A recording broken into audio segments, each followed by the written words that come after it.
সৌদিতে অবস্থানরত বাংলাদেশিদের জন্য সম্প্রতি একটি অত্যন্ত গুরুত্বপূর্ণ সতর্কবার্তা জারি করা হয়েছে।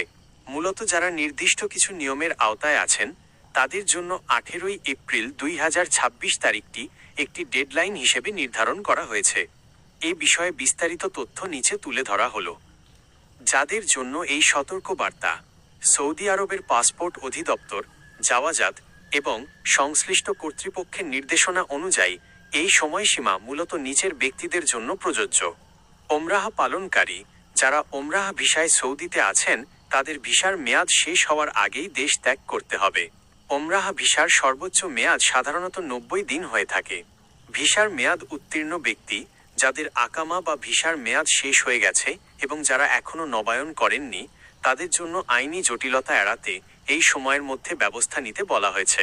অবৈধভাবে অবস্থানকারী কোনো ব্যক্তি যদি তার নির্দিষ্ট মেয়াদের অতিরিক্ত সময় অবস্থান করেন তবে তাকে বড় অঙ্কের জরিমানা এবং ভবিষ্যতে সৌদি আরবে প্রবেশে নিষেধাজ্ঞার ব্ল্যাক লিস্টেড মুখে পড়তে হতে পারে। জরুরি করণীয়: আপনার বা আপনার পরিচিত কারো যদি সৌদিতে অবস্থানের বৈধ মেয়াদ শেষ হয়ে আসে তবে নিচের পদক্ষেপগুলো দ্রুত গ্রহণ করুন। 1. মেয়াদ যাচাই করুন। আপনার আবশের অ্যাপসের অ্যাকাউন্ট বা সংশ্লিষ্ট পোর্টাল থেকে ভিসার শেষ তারিখ পুনরায় নিশ্চিত হয়ে নিন। 2. ফ্লাইট বুকিং: শেষ মুহূর্তের ভিড় এড়াতে এবং টিকিটের উচ্চ মূল্য থেকে বাঁচতে এখনই ফেরার টিকিট নিশ্চিত করুন। 3.